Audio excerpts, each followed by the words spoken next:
बुलढाण्याच्या संग्रामपूरमध्ये आदिवासी बहुल गोमाल गावात अतिसाराची लागण झाल्याचं पाहायला मिळत आहे। यामध्ये तिघांचा मृत्यू झालाय। 15 किलोमीटर झोळीत घालून हे मृतदेह आता न्यावे लागतात।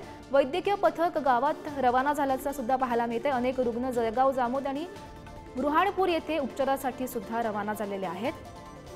बुलढाणामधून ही बातमी आणि आपण ही दृश्य सुद्धा पाहू शकतो।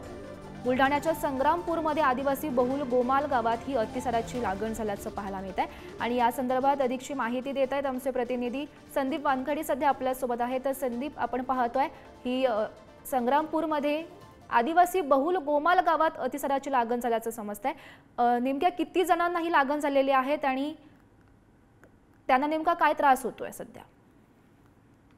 आपण जर खरं पाहिलं तर बुलढाणा जिल्ह्याचा संग्रामपूर हा जो परिसर आहे, तालुका आहे, हा आदिवासी बहुल भाग म्हणून या ठिकाणी ओळखला जातो आणि या संपूर्ण परिसरामध्ये मोठ्या प्रमाणात मूलभूत सुविधांचा अभाव देखील आहे आणि गेल्या काही दिवसापासून या गावामध्ये अतिसाराची लागण जी आहे झालेली आहे आणि यामुळेच उपचार किंवा आरोग्य यंत्रणा तिथपर्यंत पोहोचली नाही। त्यामुळे 3 जणांचा जो आहे तो मृत्यू झालेला आहे आणि 15 किलोमीटर जे आहे या झोडीत टाकून रुग्णांना न्यावं लागण्याची वेळ आणि धक्कादायक व्हिज्युअल जे आहे ते आपल्या समोर आलेले आहेत। खरं जर पाहिलं तर या 3 जणांचा आतापर्यंत मृत्यू झालाय। या कुठल्या आजारामुळे याचा मृत्यू झाला याची अद्यापपर्यंत निश्चिती झाली नसल्याचं आरोग्य विभागाने सांगितलंय।